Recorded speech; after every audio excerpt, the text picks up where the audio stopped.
তোমারেই যেন ভালোবাসিয়াছি শতরূপে শতবার, জনমে জনমে যুগে যুগে অনিবার। চিরকাল ধরে মুগ্ধ হৃদয় গাথিয়াছে গীতহার। কত রূপ ধরে পড়েছ গলায়, নিয়েছ সে উপহার।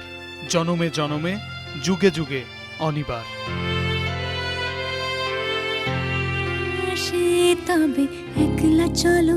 কবিগুরুর জীবনে প্রেম নীরবে না সরবে এসেছিল তা তিনি জানিয়ে যাননি। তবে প্রেমিক হৃদয়ের সবটুকু আবেগ, ভালোবাসা ও সুর ঢেলে দিতেন নিজের লেখা কবিতা ও গানে।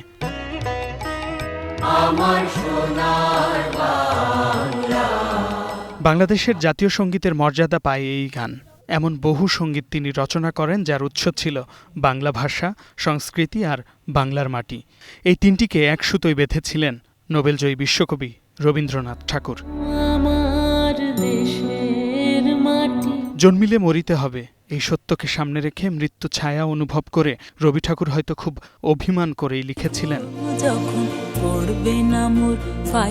অন্য সকলের মতো তিনিও একা সেই অন্তিম যাত্রায় পাড়ি দিয়েছিলেন।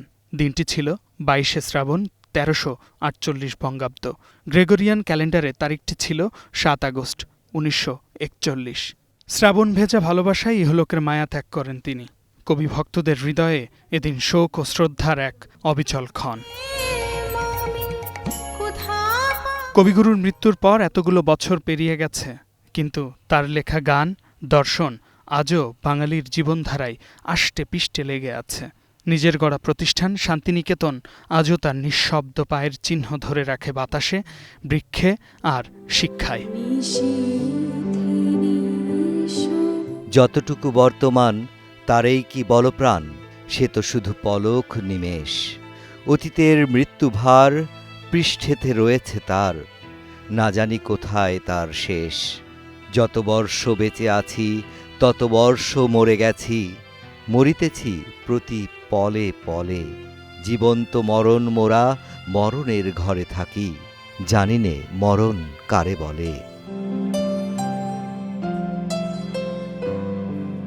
রবি ঠাকুরের লেখা গান আজও বাজে কোটি মানুষের হৃদয়ে, প্রতিটি সকালে, প্রতিটি সূর্যাস্তে। বিশ্বকবি শব্দ দিয়ে ভালোবাসতে শিখিয়েছেন, শোককে রূপ দিয়েছেন সৌন্দর্যে।